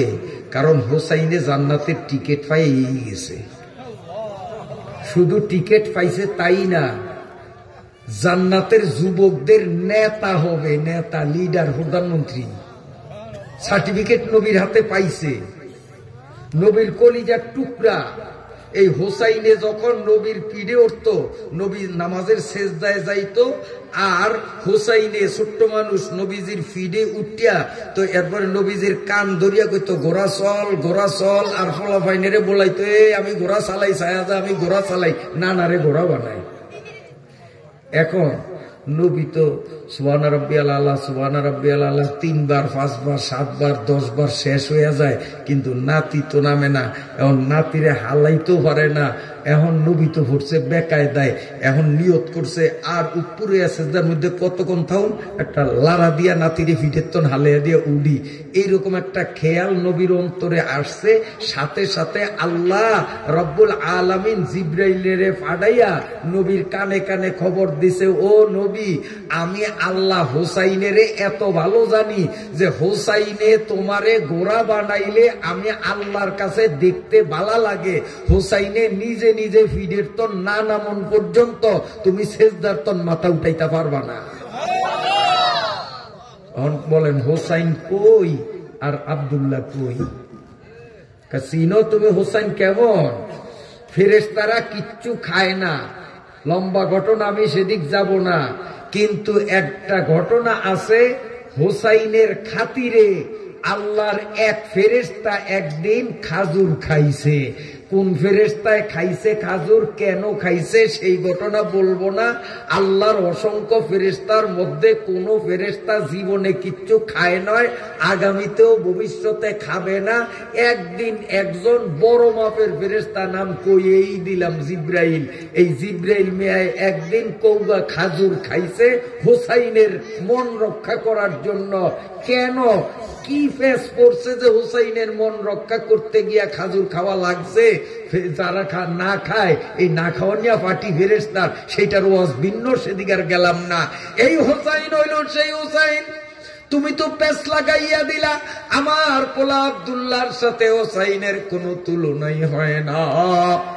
তাহলে আমি আপনার পোলার পুত্রবধূ হবো, আমি তো রাজি না। আপনি চেষ্টা করেন হোসাইনকে রাজি করা যায় কিনা। হযরতে ওমর রাদিয়াল্লাহু তাআলা আনহু মেয়েটিকে বললেন, মা, তাহলে আমার বাড়িতে চলো।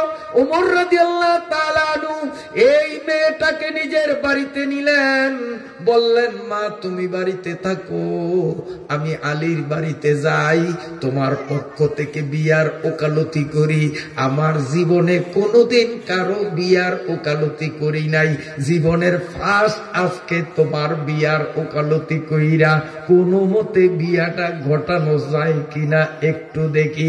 হযরতে ওমর দ্বিপ্রহরের খা রোদের মধ্যে ঘরমাত্র বদরে আলী রাদিয়াল্লাহু তাআলা আনহুর ঘরের দরজার সামনে দাঁড়াইয়া আসসালামু আলাইকুম ইয়া আলী এই বলিয়া যখন ডাক দিলেন, ওয়া আলাইকুমুস সালাম বলিয়া আলী দরজাটা খুলিয়া দিলেন। জিজ্ঞাসা করলেন, এই রোদ দুপুরে আপনি অর্ধজাহানের সম্রাট আমার মতো আলীর বাড়িতে কেন আসলেন? হযরতে ওমর উত্তরে কোরআনের আয়াত পড়েন, ওয়া আম্মাস সাইলা ফালা তানহার। কষ্ট হয় আপনাকে। এখন আয়াতের অর্থ আপনারা না বুঝলেও আলিয়ে বুঝছেনি, কারণ কোরআনও আরবি, আলীর ভাষাও হেরা তো এমনি বুঝে। আলী বুঝেই কয় এই আয়াতটার অর্থ হইল যে ফকিরা বেটার সাথে খারাপ ব্যবহার করিও না। আমি গ্রাম্য ভাষায় হইরের লগে দুর্ব্যবহার করিস না, একলে গ্রাম্য ভাষায় অনুবাদ করিয়া দিলাম, হইরার লগে খারাপ ব্যবহার করিস না, আয়াতের অর্থ। আলী কয় আমনে হইলেন অর্ধ জাহানের বাদশাহ সম্রাট, আয়াত করছেন হইরের, আপনি কি হইরনি, আপনি কি খরচ করেননি, আপনি এটা কি আয়াত করলেন? মিলছেনি? মিলছেনি? এলো যদি ওই আয়াত পড়তো, ওই আয়াত পড়তো যে সম্মানী মানুষকে সম্মান করিতে হবে, তাইলে না খাটতো। সম্মান কে দেয়? দায়িত্ব কে করে? কুলিল্লাহুম্মা করেন না, ব্যাক আমারে দিয়ে করাইবেন, কর না। কুলিল্লাহুম্মা মালিকাল মুলকি তুতিল মুলকা মান তাশা ওয়া তুইজ্জু মান তাশা ওয়া তুযিল্লু মান তাশা। ইজ্জত কে দেয়? বেইজ্জত কে বানায়? আপনারা দেখেন না গত কয়দিন আগে আলেমোবা হাতে আতকুরি লাগাইয়া, ফাও বেরি লাগাইয়া, এরপরে ফি দেয়া, ঠ্যাংঠুং ভাঙ্গিয়া, হুইল চেয়ারও বয়া করে নিছে, দেখছেন না আপনারা? ইউটিউবে দেখেন নাই? টেলিভিশনে দেখেন নাই? কেন করছে? কেন করছে জানেন? ওই জালিমরা ইসলাম ধর্মটাকে বাংলাদেশ থেকে উৎখাত করার জন্য, কারণ ইসলাম ধর্মের প্রচারক আলেমরা, আর আলেম করে এই কায়দায় যদি কোডে উড়ায় তো গোটা দুনিয়ার বিজাতিরা দেখবে যে আলেমরা খুব অসভ্য মানুষ, সন্ত্রাসী মানুষ, চরিত্রহীন মানুষ। কাজী এই আলেমদের আপনার প্রচারিত ইসলাম এইটাও খারাপ জিনিস। কাজী ইসলামটাকে বাংলাদেশ থেকে বিদায় দেওয়ার জন্য, ইসলাম একটা সন্ত্রাসী রাষ্ট্র ধর্ম, আর ইসলামের প্রচারক আলমরা বিশ্ব সন্ত্রাসী, এইটা প্রমাণ করার জন্য আলেমদেরকে বেইজ্জতি করার জন্য এই কায়দায় কোডে নিছে না নেয় নাই।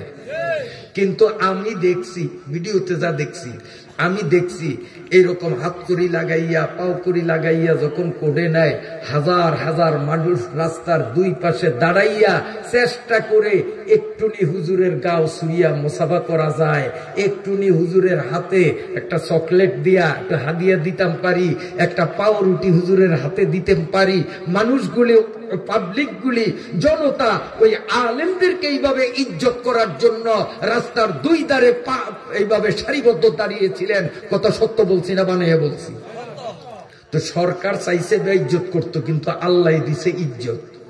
আসেন, যেই সরকার আলেমদেরকে বেইজ্জত করতে চাইছে, এই আল্লাহ বেশি দিন যায়া পারে না ওই শয়তানগুলোরে বর্ডারে কেলাফাতায় সিট করিয়া হওয়াইছে।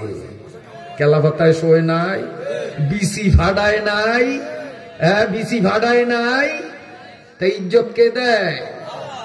এরপরে এই যে বিসি ফাটাইলো, কেলা পাতা শুইলো, আরো কত কিছু হইলো, এরপরে যখন তাদেরকে কোডে উড়ায়, আমরা মোবাইলের ভিডিও দিয়া দেখি এই পাশের মানুষ ওই পাশের মানুষ তাদেরকে বেইজ্জতি করিয়া ফসা ডিম মারে, আর পায়ের থেকে স্যান্ডেল খুলিয়া চেষ্টা করে কার আগে কে গাল বেড়ে একটা থাপ্পড় মারতে পারে জুতা দিয়া। কথা ঠিক না বেটি? তো ইজ্জত কে দেয়? আলেমদেরকে বেইজ্জত করতে চাইছে, কিন্তু আল্লাহ ইজ্জত দিছে। আর আলেমদের সাথে যারা বেয়াদবি করেছে তারা এখনো যখন কোটে ওঠে, রাস্তার দুই ধার থেকে মুসলমানরা আলেমদের দুশ্মনদের দুই গালে জুতা নিক্ষেপ করে। বন্ধুরা আমার, কষ্ট হয় আপনাদের। হযরত ওমর ফারুক রাদিয়াল্লাহু তাআলা আনহুর আয়াতটা আলীর বুঝে আসলো না। আপনি ফকিরের আয়াত কেন বললেন? ওমর কয়, শোনো, জীবনে গটকালি করি নাই। গটকালি করলাম না, ওকালতি ওকালতি বিয়ার। আজকে একটা ওকালতি করব, তোমার পোলা হুসাইনের বিয়ার জন্য ওকালতি করতে আসলাম। 6 বছর বয়সে ইমান আনিয়া 12 বছর জেল খাটিয়া ইমানের উপরে অবিচল অটল এমন পাক্কা ইমানদার মাইয়া বাইর করা মুশকিল। এইরকম একটা মেয়ের সন্ধান পেয়েছি, আমার বাসায় আছে। ওই মেয়েটা শর্ত দিছে, জীবনে যদি বিয়া করে তো হোসাইন রে করবে, হোসাইনের সাথে বিয়ে না হলে ওই মেয়ে নাকি জীবনে বিয়ে করবে না। এখন তোমার পোলা হোসাইন রে আমি ভিক্ষুকের মতো খয়রাত চাই, হোসাইন রে একটু দাও, আমি হোসাইন রে ওই মেয়ের সাথে বিবাহ বন্ধনে আবদ্ধ করি। ও আমি গ্রামের ওই খয়রাতির মতো চাউল খয়রাত করতে আসি নাই, আমি তোমার পোলা হুসাইন রে খয়রাত করার জন্য আসলাম। যখন এতটুকু ওমর বললেন, হযরতে আলী শুনিয়া আশ্চর্য হইয়া গেলেন। তিনি বললেন, ওমর গো, আপনার মতো বুজুর্গ ব্যক্তি ফালতু মাইয়া পরিমণির মতো লম্পট, নাম শুনছেন? অনেকে দেখছেন, না দেখছেন যারা ভালা ভালা, ওই খানকি দিনের না দেহনো ভালা, এটা আসলেই খানকি। অথচ তারা আমাদের দেশে ফুলের মালা গলায় নিয়ে জামিন পায় যারা দেহ ব্যবসা করে। আর আলেম উলামা যারা ইসলামের খিদমত করে, মসজিদের খিদমত করে, এই সমস্ত আলেম উলামাদের সাথে নির্বিচারে তারা জুলুমের সীমাহীন স্টিম রোলার চালাইছে। কোন দিক থেকে আপনার কষ্ট হয়? কথা মনে লম্বা হয়েছে, আজ থাকুক দূর। বিয়া তো পরান লাগবো, থাকবেন নি? কারণ আসল মজা তো বিয়া। এত মিষ্টি খাওয়াই বুকে, আমার তো টেয়া নেই। বিয়া ভরাইয়া যাইবেন, হুসাইনের বিয়া ভরাইয়া যাইবেন ইনশাআল্লাহ। এই কে কে রাজি নাই হাত উঠান। হ্যাঁ, আমার দলে বউ নেই।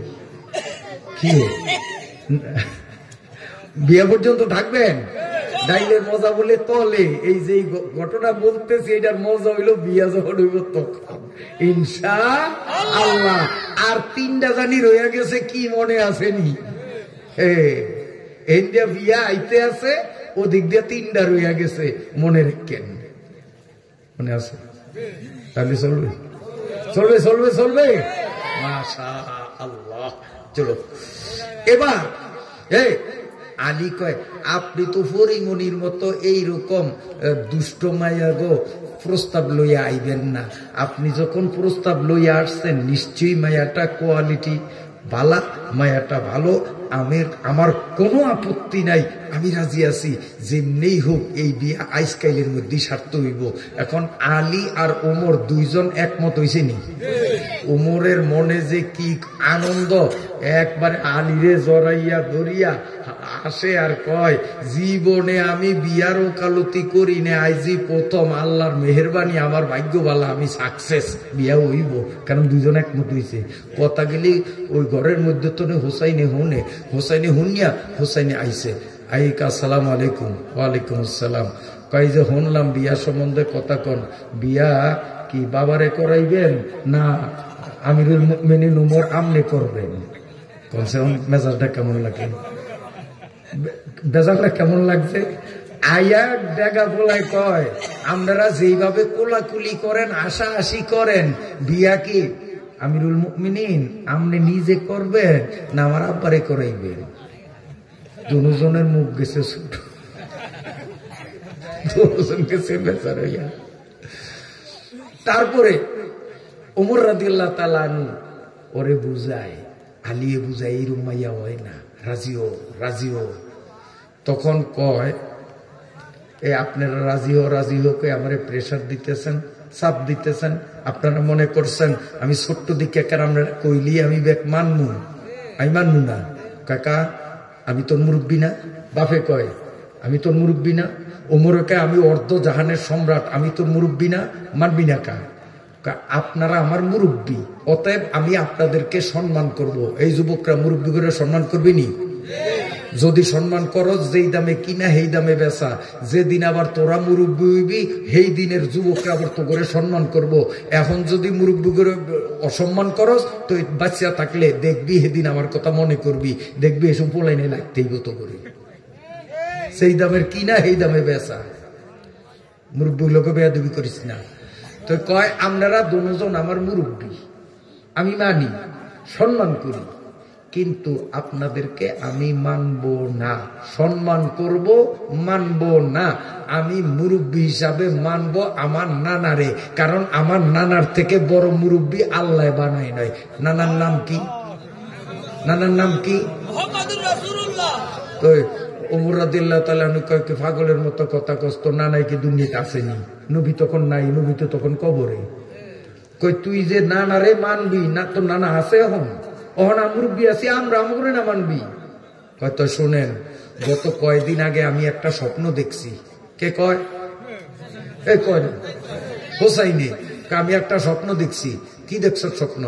আমি স্বপ্ন দেখি ঘুমের মধ্যে আমি নানার লগে দেখা করতে গেছি। ছোট্ট মানুষ গিয়া উডানো খারেয়া বলান দিলাম, নানা ভাই নানা ভাই, আমি আপনার কলজার টুকরা হোসাইনে আছি, দুয়ারটা একটু খোলেন নানা ভাই, আপনারে দেখি না, মনটা ভালো লাগে না।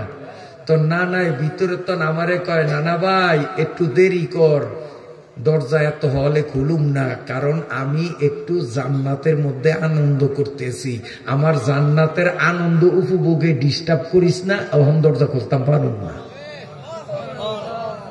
আমার নানায় এই কথা কনের পরে তখন আমি ছোট্ট মানুষ, ছোট মানুষের ছোট বুঝ যে না নাই এই দুনিয়ার থাইকা জান্নাতে ঢুকছে আর জান্নাতের আনন্দ করে, তো জান্নাতটা কেমন আর হেইতে জান্নাতে ফুর্তি কেমনে করে, এইটা কি না চাইয়া পারা যায়? এটা চাই ওনার কৌতূহল হোসাইনের মধ্যে আইব না না আইব? আর সেদিন যদি হোসাইন বাদ দেয়, আমি থাকলে আমি তো ভাগ লইতাম যে নবী কেমনে জান্নাতের মধ্যে আনন্দ করে একটু চাইলে, চুরি করি হইলেও তো চাইতাম না। তো হোসাইনও আসতে আমার দিকে চান, ওই জানালার ভাগ দিয়ে একটু ছিদ্র হচ্ছে ছায়া দেহে। আমি দেখলাম যে নানি আসামিল্লিয়া বইছে, আমি এটার আপনারা আসামিল্লিয়া বহন কর না, নানি আসামিল্লিয়া বইছে আর নানায় নানির রানের উপরে মাথাটা দিয়া শুইছে, আর নানি বুড়ি আমার নানার মাথার চুলগুনের এরকম টানতে আছে। তখন আমি এই দেখলাম, দেখে স্বপ্নের মধ্যেই আমি নানারে কইলাম, ও নানা, ও নানা, পাগলামিনি শুরু করছেন, ঘরের নাই বেড়া, হে উড়বে নাই সানি, বুড়ির কো ও রানের উপরে মাথা দিয়া হইছেন, আর বুড়ির শক্ত আঙ্গুল দিয়ে আপনার চুল টানে, এইটা বুঝি যান না। প্রশ্ন ঠিক আছে নি? ঠিক আছে না? আমি স্বপ্নের মধ্যে প্রস্তুত করলাম, এইটা আবার কেমন জান্নাত, ঘরের নাই বেড়া, উড়বে নাই চাল, রয়েছেন বুড়ির শক্ত রানের উপরে মাথা দিয়া, আর বুড়ির শক্ত আঙ্গুল দিয়া মাথা খাজ যায়, এইটা বুঝি জান্নাত। কি সাংরামি শুরু করছেন আমার লোকে, দুয়ার খুলবেন না? তখন না নাই আমারে কয় স্বপ্নের মধ্যেই, হোসাইন তুই ছোট্ট মানুষ বুঝবি না, তোর নানির মতো এই কোয়ালিটির বউ যে পায় হের ভাঙ্গা ঘর লাগে না, হের যদি ভাঙ্গা ঘরও যদি না পায় বাগে সাগে থাকে, পুকুরের পাড়ও থাকে, রাস্তার কিনারও থাকে, ঘরই নাই, তারপরেও তার জন্য এই দুনিয়াটা যেন জান্নাত। কারণ সংসার সুখের হয় রমণীর গুণে। তো নানির মতো বউ পাইলে দুনিয়াটাই তার জান্নাত। এতটুকু দেখার পরে আমার ঘুম ভেঙে গেছে। তাই আমি সিদ্ধান্ত নিছি, আমি আমার নানির মতো মেয়ে যদি পাই তো জীবনে বিয়া করবো, আর এই কোয়ালিটির মেয়ে যদি না পাই তা আমি বিয়াই করবো না। আমার বাবা আমার মা ফাতেমারে বিয়া করছে, আমার মায়ের মতো কোয়ালিটির মাইয়া যদি পাই তা আমি হোসেন বিয়া করব, আর নাই তো করবই না। হয়তো মায়ের মতো হইতে হবে অথবা নানির মতো হইতে হবে, নইলে জীবন পার করিয়া দেব, আমি বিবাহই করব না। কে কয়? আর আমরা কই কি বিদেশের ভিসাটা দিলেই বিয়া করুন, বেপরদায় চলে চলুক, পরিমনির খালতো বই নয় হোক, আমারে তো বিদেশের ভিসা দিব, কেউ আসারা ভিসা।